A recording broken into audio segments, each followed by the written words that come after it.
that are affecting our country and the region in general. So let me thank the leadership and members of the International Press Association of East Africa, IPEA, for honoring our request to meet today and exchange views. We meet at a time of great fluidity in Kenya and much of the region. From your incisive reporting, which we very much appreciate, it is clear you are in touch with the developments in our country and the region. I am here today to speak to you about the ongoing tax protests in Kenya, which will continue. We will also talk about a problem we never anticipated: the unprecedented horrors of police brutality against the protesters. With the constitutional guarantee for protests, we never imagined that police would outlaw protests, confront protesters, and kill so many as is the case now. We never expected the state-sponsored genocide that is taking place. My intention, therefore, is to jumpstart a candid discussion about this development, share our fears and perspectives, and listen to yours too.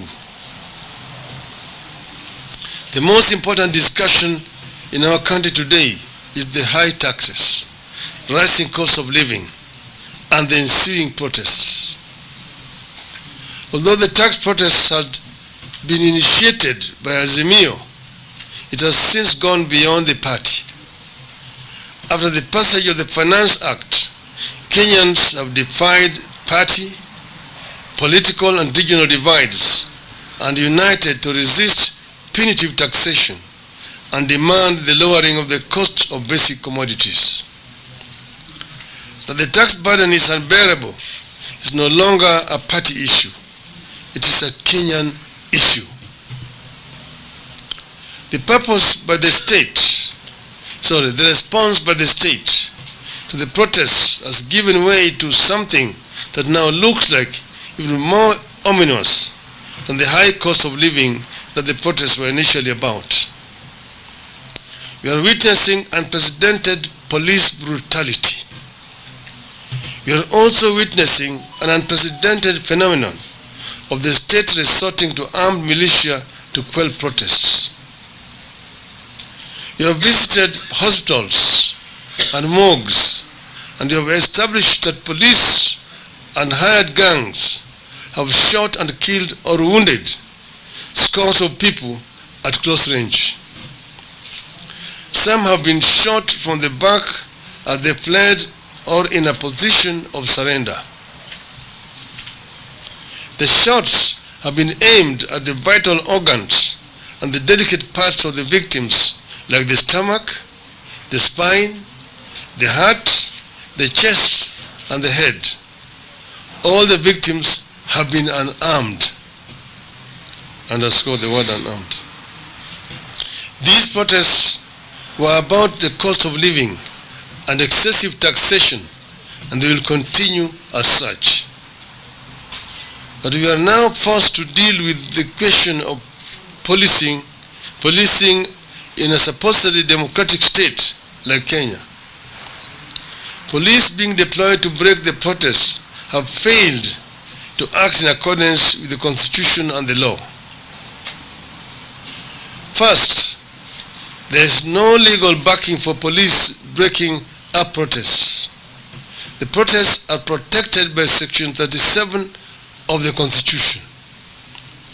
We are left wondering whether the Constitution has been suspended or the Constitution itself is a lie. Even if we were to assume that police have a right to break up protests, which they don't have, there is no justification whatsoever for the use of live bullets against unarmed civilians. If the aim is to break up protests, then what is the justification for police to pull people out of their homes and shoot or clobber and kill them, as is happening in parts of the country, particularly in Kisumu in the slums of Nairobi. When police follow you into your house and start clobbering or shooting, what are you supposed to do? We expect security forces to carry out their duties and responsibilities with a complete impartiality and without regard to ethnicity, political persuasion, or other partisan considerations. In these protests, the police are partisan. They have ethnic formations, and they are pursuing an ethnic agenda. That is why we believe we are in the formative stages of genocide and political persecution sanctioned by the state, like happened to the Jews in Germany. The deployment of the police officers in parts of the country, including Nairobi, depicts a determination by the state to perpetuate ethnic cleansing.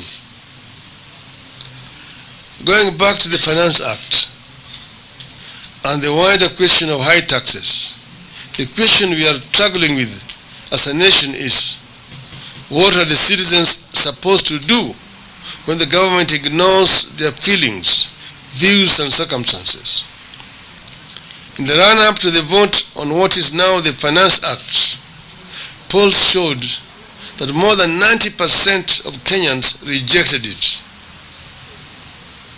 Even after MPs voted in favor of the act, polls still showed that the majority of Kenyans did not like it. But the executive proceeded and imposed punitive taxes. We are aware that the rising cost of living is not limited to Kenya. We also know the country has debts to pay. But we know no country that responded to high cost of living by raising taxes the way Kenya did. Nearly all other countries embraced policies that eased the pain. Kenya embraced policies that worsened the pain. And I'm talking to you as somebody who has run the government. The government had the option to request for debt relief in the form of highly concessional rescheduling of external and domestic public debt, including the debt owed to China. Kenya could have pursued comparable treatment of commercial debt. It chose to burden citizens with taxes. What are citizens supposed to do in such circumstances? In Kenya, we long embraced the idea that in a democracy, few individuals cannot use government as their tool against the people. In the case of the Finance Act, the people were ignored.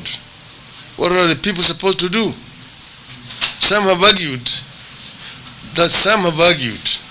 that we should have stopped the proposals during the vote in Parliament. But we could not. One of the first steps this regime embarked on upon coming to office was to lure some of our MPs to its side to give itself an artificial majority. Those MPs teamed up with the executive to defeat the wishes of the people. For record, you need to know that at the elections, Azimio coalition won 172 seats against Kenya Kwanza's 165. So we had a majority of 7 members of parliament. But the situation has since changed, which is why protection and respect for the independence and autonomy of political parties in the spirit of multi-party democracy is also a core issue we are prosecuting against this regime. And you know, for record, in the USA, the Republicans have majority in the Senate, and that majority will remain until the life of that parliament. If the regime did not lure our MPs to its side, and if it stopped interfering with the affairs of our constituent parties, the unpopular Finance Act would have been rejected. The executive